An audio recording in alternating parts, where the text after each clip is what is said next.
Right now, Martin County commissioners are preparing a, quote, disaster declaration.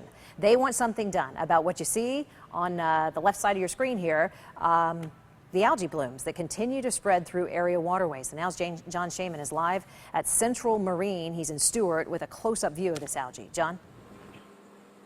And I don't want to get too much closer, guys, because not only does it look terrible, it smells just as bad. That stench, it really gets into your lungs. And it's pictures like this that brought out hundreds of people to an emergency meeting today.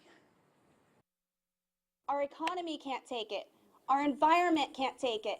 My children are living my nightmare. What are you going to tell them? Business owners and citizens by the dozens angry over the state of the Indian River Lagoon. I'm done being a peaceful protester. I'm done being a peaceful citizen. Frustrated over what they see as inaction at the local, state, and federal levels. Go to Tallahassee and tell Mr. Scott get off his ass. Yeah. That is a problem. Many emotional over what their waters have turned into since the Army Corps has discharged billions of gallons of fresh water since January. If it was a hurricane, we would have the state down here declaring emergency. At the end of the nearly 4-hour meeting, county commissioners voted unanimously to write up a disaster declaration that includes a demand that the Army Corps close the St. Lucie Lock and Dam immediately.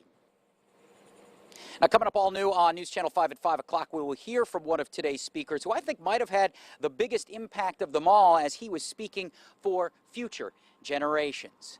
We are live in Stewart. I'm John Shaman for the Now, South Florida. Looking forward to that coverage, John. We'll look for your report later. Pictures of algae blooms along our coastline flooding into our WPTV Facebook page right now. The Now's Ashley Henson here to show us just a few of them and how people are feeling about it. Ashley? Shannon, the pictures are pretty jaw-dropping, and you can see blue-green algae up to 2 inches thick in some areas, like this one, posted to our Facebook page by Paige Dawson, North River Shores, who writes, "It's the worst I've ever seen. The toxic algae is about 2 inches thick and smells like death." She adds, "How is this different from the oil spill in the Gulf?" and hopes this story is picked up by national news. Then Joe Burke, he sent in this picture where you can clearly see blue algae. He brings up an important point about his children's health and how this bloom is affecting them. He says his son now has a constant cough. And then Danette Holloway of Palm City sent in this next one, where you can see the surface of the water covered in green algae. She writes, "A sad daily view, not to mention the smell. I think enough is enough.